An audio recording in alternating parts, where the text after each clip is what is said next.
ఏపీలో టీడీపీ శ్రేణులు రెచ్చిపోతున్నారు. వైఎస్ఆర్సీపీ మద్దతుదారులు సానుభూతిపరులపై యథేచ్ఛగా దాడులు చేస్తున్నారు. గ్రామాలు వేడకపోతే చంపేస్తామంటూ హెచ్చరిస్తున్నారు.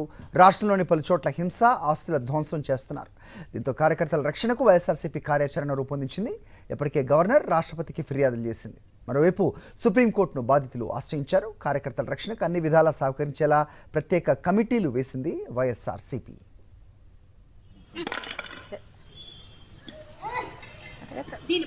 దాడులపై మరిన్ని అప్డేట్స్ మా కరెస్పాండెంట్ రవీందర్ అడిగి తెలుసుకుందాం. రవీందర్, చెప్పండి, దాడులు ఆగేలా కనిపిస్తున్నాయా? ఏం జరుగుతోంది గ్రౌండ్లో? అప్డేట్ చెప్పండి.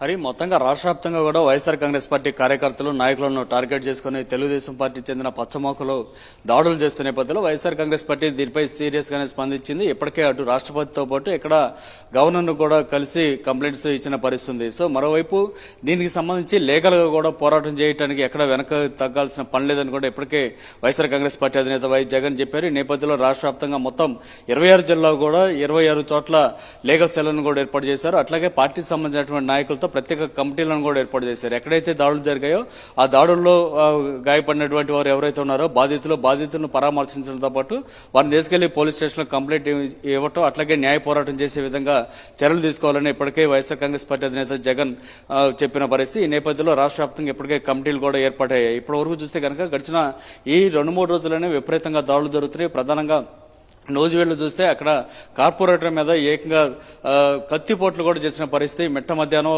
అందరూ చూస్తుండగానే కత్తిపోట్లు దాడి చేసిన పరిస్థితి. అయితే నిన్న ఒక్కచోటే అనంతపురం జిల్లా రాప్తాల్లో 27 మంది మీద దాడులు జరిగాయి. 27 ప్రాంతాల్లో హింసాత్మక ఘటనలు చోటు చేసుకున్నాయి. అట్లాగే పల్నాడు జిల్లాలోని మాచర్ల, గురజాల, నర్సరావుపేటలో కూడా విపరీతంగా దాడులు చేస్తున్నారు. ఏదైతే వైఎస్ఆర్ కాంగ్రెస్ పార్టీకి యాక్టివ్ గా పనిచేసినటువంటి కార్యకర్తలు ఉన్నారో వారి మీద దాడులు చేయడంతో పాటు వారికి సంబంధించినటువంటి కుటుంబ సభ్యులు అంటే మహిళలు, పిల్లల మీద కూడా దాడులు చేసిన పరిస్థితి ఉంది. అట్లాగే సోషల్ మీడియాకు సంబంధించినటువంటి వ్యక్తులు ఎవరైతే ఉన్నారో వారిని ఐడెంటిఫై చేసి వారిని మీద దాడులు చేస్తున్న పరిస్థితులు. సో ఇవన్నీ కూడా చూస్తుంటే ఖచ్చితంగా ఒక టార్గెట్ గా చేసుకుని హింసాత్మక ఘటనలకు పాల్పడుతున్న పరిస్థితి అయితే రాష్ట్ర వ్యాప్తంగా కనిపిస్తుంది. ఈ నేపథ్యంలోనే వైఎస్ఆర్ కాంగ్రెస్ పార్టీ చాలా సీరియస్ గా స్పందించింది. ముందు తమ కార్యకర్తలు, అభిమానులు ఎవరైతే ఉన్నారో వారందరినీ కాపాడుకోవడమే ప్రధాన లక్ష్యంగా వైఎస్ఆర్ కాంగ్రెస్ పార్టీ రంగంలోకి దిగిన పరిస్థితి. ఈ నేపథ్యంలోనే ఇప్పటికే ఒకవైపు కమిటీలు ఏర్పాటు చేస్తూ మరోవైపు లీగల్ సెల్ను కూడా అందుబాటులో ఉంచిన పరిస్థితి. మొత్తంగా ఇప్పటికే గవర్నర్ను, రాష్ట్రపతిని కూడా కలిసిన నేపథ్యంలో అవసరమైతే రాష్ట్ర వ్యాప్తంగా ధర్నాలు దిగేందుకు కూడా సిద్ధమైనట్టు వైఎస్ఆర్ కాంగ్రెస్ పార్టీ నాయకులు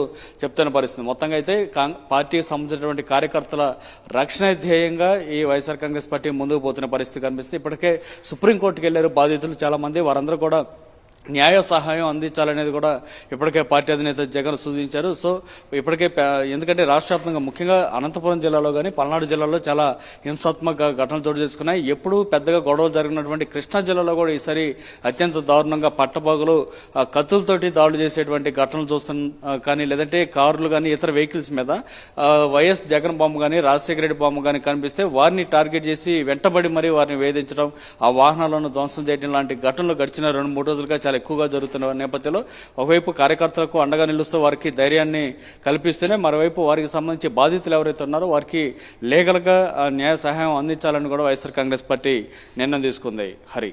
ఓకే రవీందర్.